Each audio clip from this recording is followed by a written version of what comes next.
In the Well, I was world of 3 years old Hollywood, when I got into where acting, child so stars at that often point in my shine life, it brightly was only to about, fade too I soon, wanted to be the little Michelle girl Trachtenberg brush defied the Barbie's odds hair for on the nearly 3 commercials, and I just decades. thought that was the Her coolest journey thing. from a detergent commercial at the age of 3 to becoming a beloved staple of teen drama and cult television was not just a story of fame.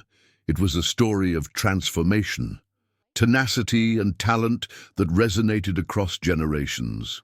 Michelle Christine Trachtenberg was born on October 11, 1985, in the vibrant borough of Brooklyn, New York. Raised in the Sheepshead Bay neighborhood by Jewish immigrant parents, her mother, Lana, a bank manager, and her father, Michael, a fiber optics engineer, Michelle grew up in a household that valued both intellect and creative expression. From the beginning, there was something magnetic about her. She wasn't just another cute kid with a spark. She had a natural presence that cameras seemed to recognize even before she could read her lines. Her first professional role came at the tender age of 3 in a whisk detergent commercial. Most toddlers are still learning to form full sentences, but Michelle had already taken her first steps into the entertainment industry, and from there was no looking back. Commercial after commercial, appearance after appearance, her face became a familiar one on American television long before most children her age had even started school. Harriet the Spy was more than just a box office success, earning over $26 million. It became a cultural touchstone for 90s kids. And in Michelle Trachtenberg, a generation found a new kind of heroine. Smart, independent, slightly awkward, and unapologetically herself. But Michelle wasn't done. Not even close. In the years that followed, she appeared in projects ranging from Inspector Gadget to Can't Be Heaven, seamlessly navigating between television and film. She popped up on Law and Order, Clarissa Explains It All, and even hosted children's educational programs like Truth or Scare. While many child stars hit a wall in their teens, Michelle used that time to explore. She didn't rush toward more mature roles or force a reinvention. Instead, she allowed herself to evolve naturally, growing with her audience, a rare move that kept her relevant and relatable. Then, in 2000, Michelle joined the cast of Buffy, the Vampire Slayer, and once again everything changed. When Buffy ended in 2003, she faced a new challenge, the transition from teen roles to adult ones. This is where many child actors stumble. But Michelle once again defied expectations. She starred in the 2004 comedy Eurotrip, playing the quirky Wild Jenny. The film was a sharp contrast from her earlier work, raunchy, fast-paced, and unapologetically outrageous. It showed a new side of her, comedic timing, self-awareness, and an ability to hold her own in a cast filled with chaos. While the movie was divisive among critics, it gained cult status over the years, and Michelle's performance was a big reason why. Between 2006 and 2010, Michelle maintained a steady presence in both film and television. From dramas like Beautiful Ohio and The Dive from Clausen's Pier to appearances in House, Criminal Minds, and 6 Feet Under, she continued to prove that she could adapt to any role, any genre, any tone. But it was her next major TV role that would once again define a generation.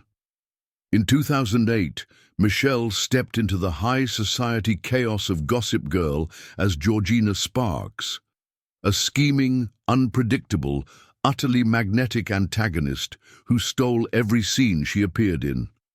Georgina wasn't just a villain, she was a force of nature. Manipulative, intelligent, and always one step ahead, she brought a necessary chaos to the pristine world of the Upper East Side. Michelle played her with relish, a twinkle in the eye, a knowing smirk, and a sense that you never quite knew what she was going to do next. Michelle's talent wasn't just in the characters she played, it was in the way she inhabited them. Whether it was Harriet sneaking through alleyways with a notebook, Dawn clutching to her sister for survival, or Georgina plotting her next chess move, Michelle gave them all something real, a soul. a spark. And maybe that's why her passing, at just 39 years old, has felt so deeply personal to so many. Because for 3 decades, she wasn't just on our screens, she was in our lives. In our childhood memories, our teen obsessions, and our quiet personal reflections. She wasn't just a child star, she wasn't just a teen actress. She was a cultural touchstone, someone who grew with us, changed with us, and in many ways, helped shape the stories we came to love. Michelle Trachtenberg lived a life in the spotlight, yes, but she also lived it with dignity, complexity, and purpose. And though that light has now dimmed, its warmth remains in the hearts of those who watched her grow, perform, and evolve into something rare, a true artist who never stopped being herself. Michelle's introduction to show business was remarkably early. By the age of 3, she was already on screen, appearing in television commercials. She reportedly starred in over 100 commercials before landing her first recurring television role. While commercial work doesn't carry the glamour of Hollywood films, it provided a steady stream of income during her childhood years and established her reputation as a reliable, charismatic young performer. But it was Harriet the Spy in 1996 that put her on the financial map. As the lead in a Paramount Pictures production, Michelle reportedly earned in the low 6-figure range for the role. For a child actress, that was significant. The film grossed over $26 million at the box office and, more importantly, opened doors for the next phase of her career. Recurring roles in television, voice work, and feature films. From Inspector Gadget to Can't Be Heaven, her income remained consistent through the late 90s, though it wasn't headline-making. Still, for a teenager who had built a name in both mainstream media and children's entertainment, Michelle had carved out a niche, and the foundation for future financial stability was already being laid. In 2000, Michelle landed the role of Dawn Summers on Buffy the Vampire Slayer. She would appear in 66 episodes between 2000 and 2003.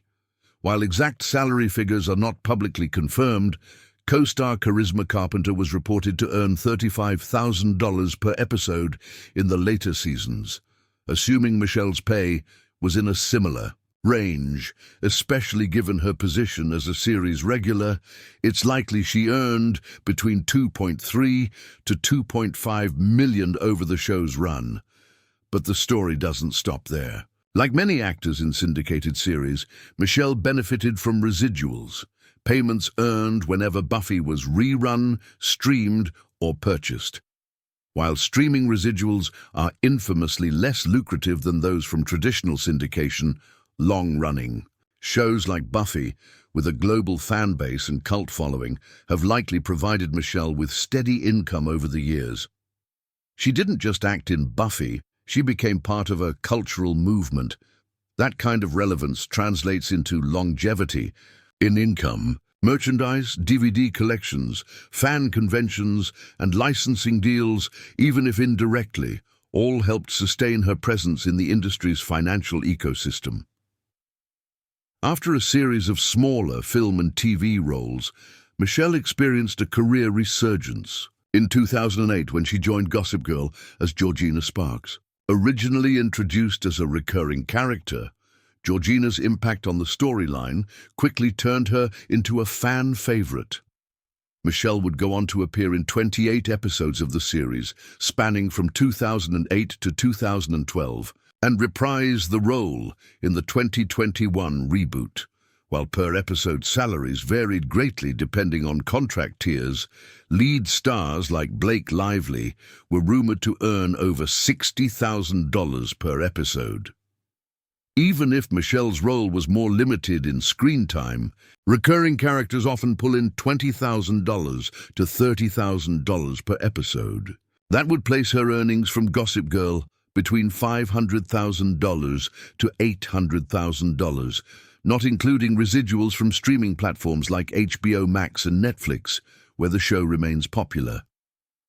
Georgina Sparks was not just a character, she was a brand.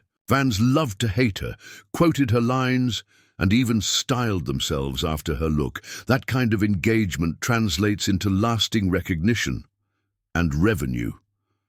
While television was the cornerstone of Michelle's income, her film career added important boosts.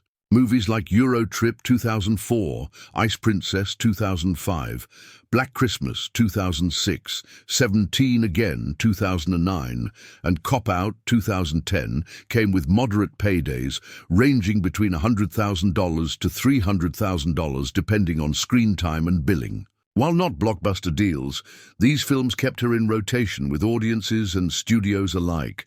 Her role in Ice Princess, a Disney feature, was especially significant. The film underperformed at the box office, but gained popularity in home, entertainment and streaming. And given Disney's lucrative merchandising and licensing ecosystem, her performance in that space likely continued to bring in small residual checks over time. She also starred in Mysterious Skin, a critically acclaimed indie drama. While independent films don't typically pay much, this role was a turning point for Michelle's artistic credibility. And while it may not have enriched her bank account directly, it helped sustain her career during a time when many former child stars faded into obscurity. In the 2010s, Michelle adapted to the changing landscape of media. She took on voice roles in the animated comedy series Robot Chicken, and was involved in online series like Human Kind Of, Facebook Watch, and Guidance. She also hosted the true crime series Meet, Marry, Murder in 2021. While these roles may not have commanded the kind of salary network TV once offered, they demonstrated her ability to evolve and stay relevant. The income from these gigs may have been lower in raw numbers, but they extended her reach into younger digital native audiences and diversified her earnings. Voice acting, in particular, offers unique financial benefits: less time commitment, flexible schedules, and the possibility of royalties for character-based content. For someone navigating health challenges later in life, it may have also provided a gentler work option that still allowed her to do what she loved: perform. Michelle wasn't one to broadcast her material possessions, but one asset stood out. In 2001, she purchased a home in Sherman Oaks, California, for $850,000. Located in one of LA's most desirable suburban neighborhoods, the home appreciated significantly in value over the years. At the time of her death, the property was estimated to be worth between $2 million and $3 million. Whether she owned it outright or had refinanced it in later years is unclear, but this home represented both emotional and financial stability, a sanctuary in an industry known for instability. She never flipped it for profit, never boasted about upgrades on social media.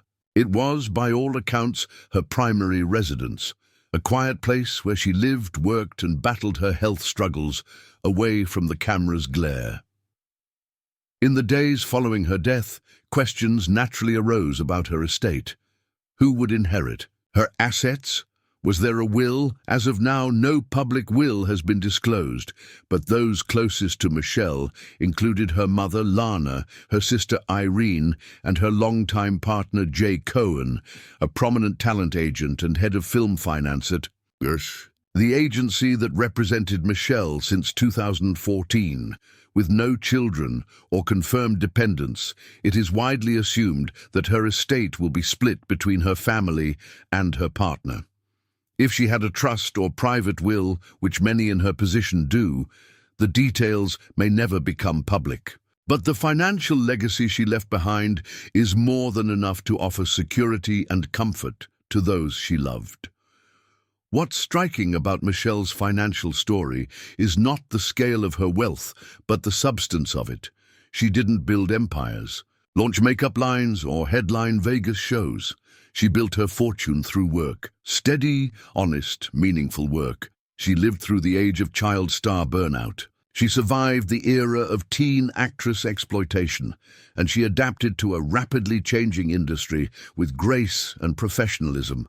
Her fortune may not have made headlines, but it tells a quiet, beautiful story of endurance.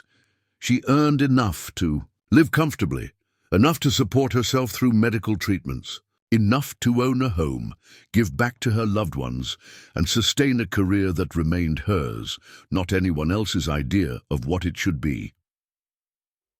In the end, Michelle Trachtenberg's financial legacy is not just in the numbers. It's in what she stood for, a working actress who loved her craft, honored her past, and lived within her means. She was never chasing fame for the sake of it. She was building something that could last, and it did. The mark of a great performer isn't always measured by how many awards they win or the size of their audience. It's in how long they stay with us after the credits roll. Michelle Trachtenberg didn't just act. She inhabited her roles so completely that for many of us, her characters blurred into memory, woven into the fabric of our own coming-of-age stories. She wasn't just on screen. She was a presence, a reflection, a comfort, and in more than one case, an icon. Across the span of her career, Michelle portrayed an eclectic mix of characters, each distinct yet threaded with a common quality: vulnerability balanced with strength. Whether she was playing a young girl with a notebook, a misunderstood supernatural sibling, or a conniving socialite wreaking havoc on the Upper East Side, Michelle never phoned it in. She gave each role nuance and complexity, and in doing so, created performances that still resonate decades later. Let's revisit the roles that didn't just define her career, they helped define a generation. Harriet M. Welsh in Harriet the Spy, 1996, the curious observer of the world. Michelle's breakthrough role at just 10 years old became more than a career milestone. It became a generational anthem. Harriet the Spy wasn't just a movie. It was a mirror for every kid who felt like an outsider, every child who dared to ask too many questions or carry a notebook like it was a shield. Harriet was messy, nosy, passionate, and real. She was the kind of kid who didn't fit the mold, and Michelle brought her to life with such natural intelligence and spunk that audiences instantly connected. It was more than child acting, it was child truth-telling.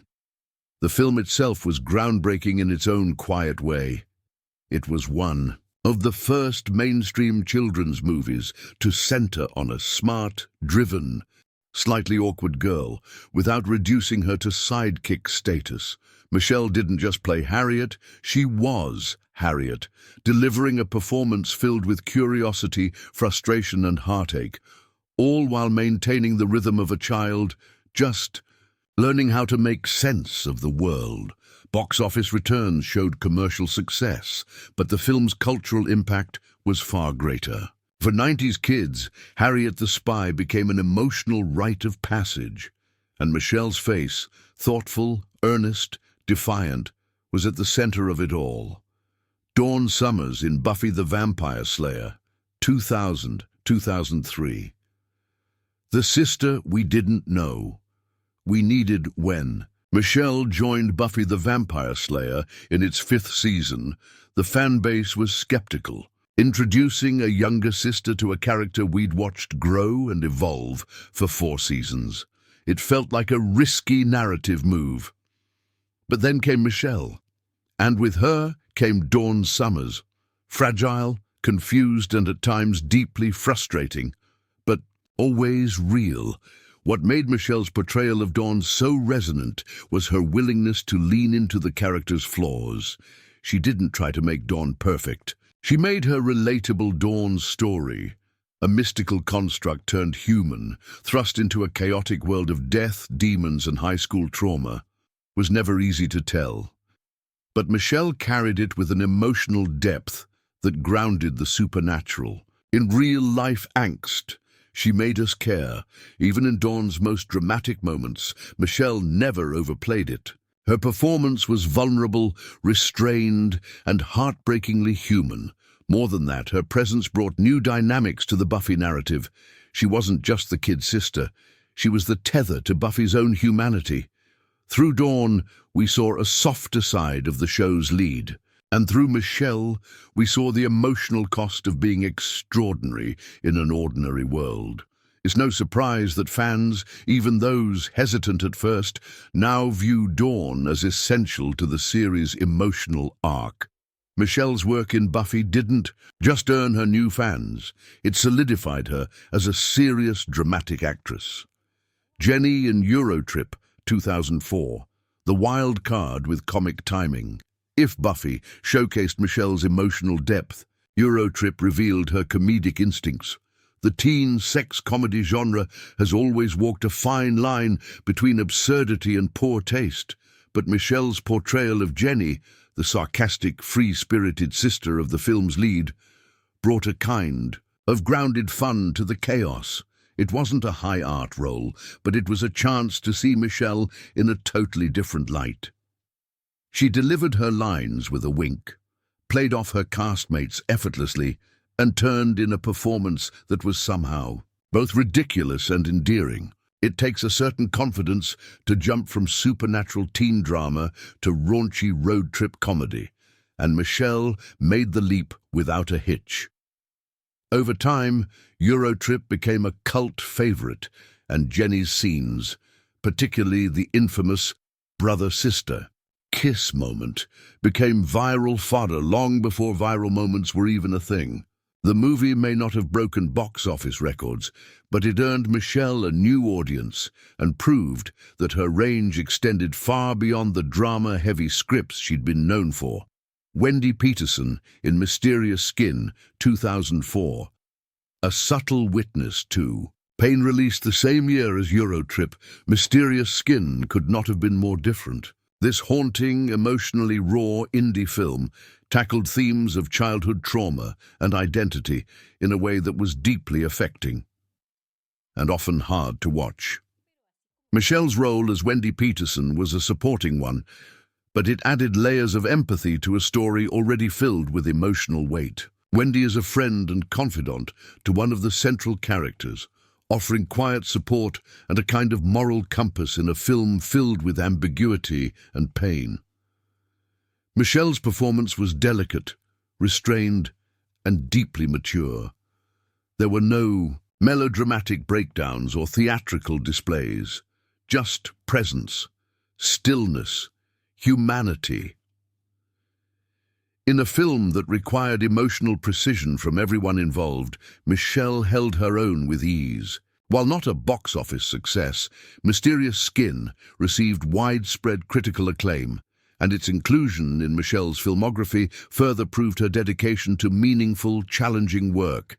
Casey Carlisle in Ice Princess 2005, The Dreamer. Who chose her passion in Ice Princess, Michelle played Casey Carlisle, a bookish teen torn between a future in science and a secret passion for figure skating. On paper, it was classic Disney fare, but Michelle brought so much authenticity to the role that it became something more. Casey wasn't a girl who had it all figured out. She was nervous, uncertain, battling expectations, both her own and those of the adults around her. And that's what made her so relatable. Michelle played her with sensitivity, capturing the insecurity of not knowing who you are, while still being brave enough to chase something that feels right. Ice Princess may not have been a critical darling, but its message struck a chord with its audience. The film quietly emphasized the importance of choosing passion over pressure, of carving your own path. Michelle didn't just act in Ice Princess. She inspired through it. The skating sequences, the emotional breakdowns, the triumph of standing on her own. All of it felt believable because Michelle believed it. Georgina Sparks in Gossip Girl 2008-2012. 2021. The scene-stealing antagonist. We loved to hate, then came Georgina. If Harriet was Michelle's entry and Dawn her depth, Georgina was her declaration. A masterclass in scene-stealing without ever overshadowing the main cast. Georgina Sparks, was deliciously chaotic, a manipulative, unpredictable, morally grey firecracker who made every episode better. From her first appearance, Michelle turned Georgina into a pop culture sensation. She oozed confidence, delivered lines like a dagger cloaked in silk, and always kept the audience guessing. Was she sincere? Was she faking it? Did she even care? Georgina wasn't just comic relief or a plot twist machine. She was the human, embodiment of every unspoken impulse. Revenge, rebellion, reinvention. Michelle played her with the perfect blend of over-the-top mischief and calculated brilliance. The character became so popular that she was brought back multiple times throughout the series, and even featured in the reboot. In an ensemble filled with wealth, power, and betrayal, Georgina was the wild card, the X Factor, the queen of mayhem, and fans loved her for it. Across these roles and countless guest appearances, hosting gigs and voiceovers, Michelle Trachtenberg gave her audience something rare: honesty. She never tried to fit a type or chase a trend. She played the roles that spoke to her, that challenged her, that allowed her to grow. Her characters were messy, complicated, and human. She gave us awkwardness and anger, ambition and fear, laughter and loss, and in doing so, she became more than a performer. She became a companion to those growing up alongside her. For some, she was the reason they picked up a journal, like Harriet. For others, she was the one who made them feel seen in their teenage vulnerability, like Dawn. For many, she was just fun. A flash of chaos on a Monday night when Gossip Girl aired, and Georgina walked in with a smirk and a plan. Michelle's impact can't be measured by box office numbers or critical reviews alone. It lives in the memories of fans who still quote her lines, still rewatch her scenes, still see parts of themselves in her work. She didn't chase fame, she chased truth.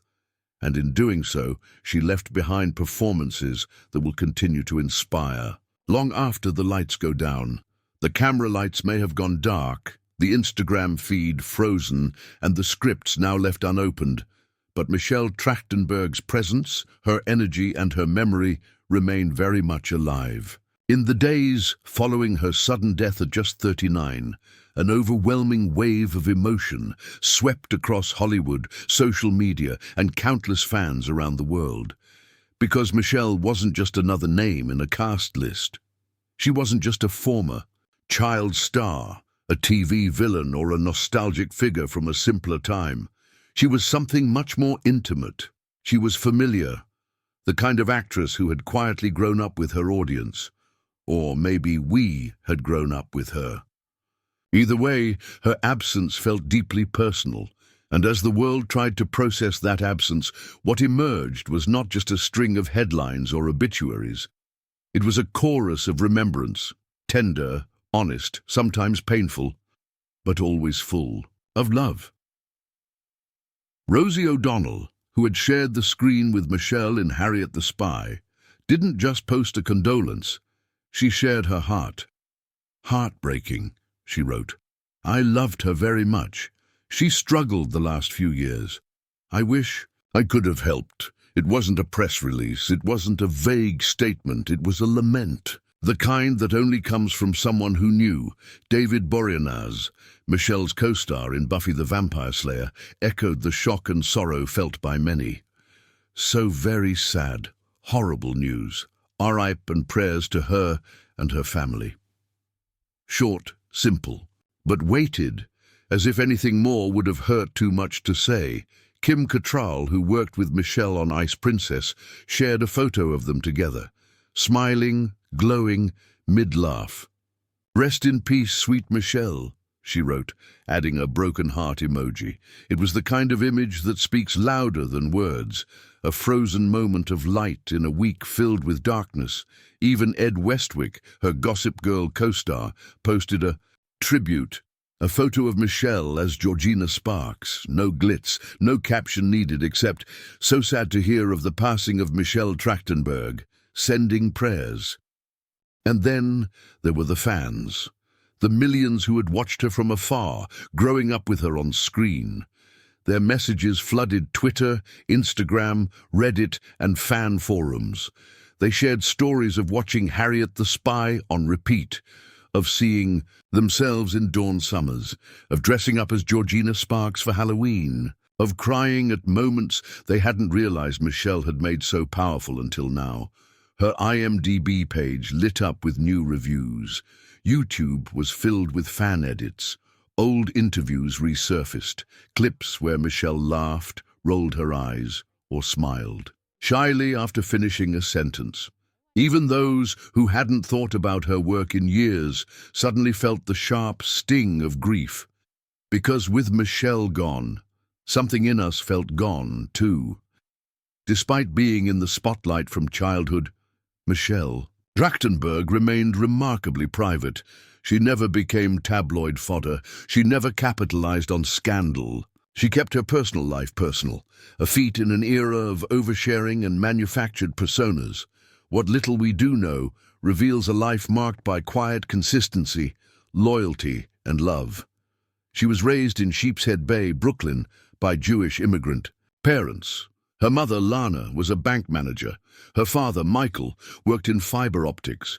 Michelle often credited her family with keeping her grounded, especially during the chaotic years of child stardom. She also had an older sister, Irene, who remained close to her throughout her life. When Michelle moved to Los Angeles to further her acting career, she enrolled at Notre Dame High School.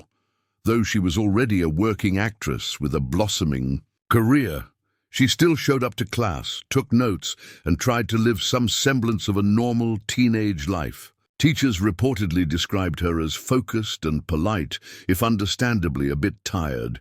She never married, but found lasting companionship with Jay Cohen, a Hollywood talent agent and producer.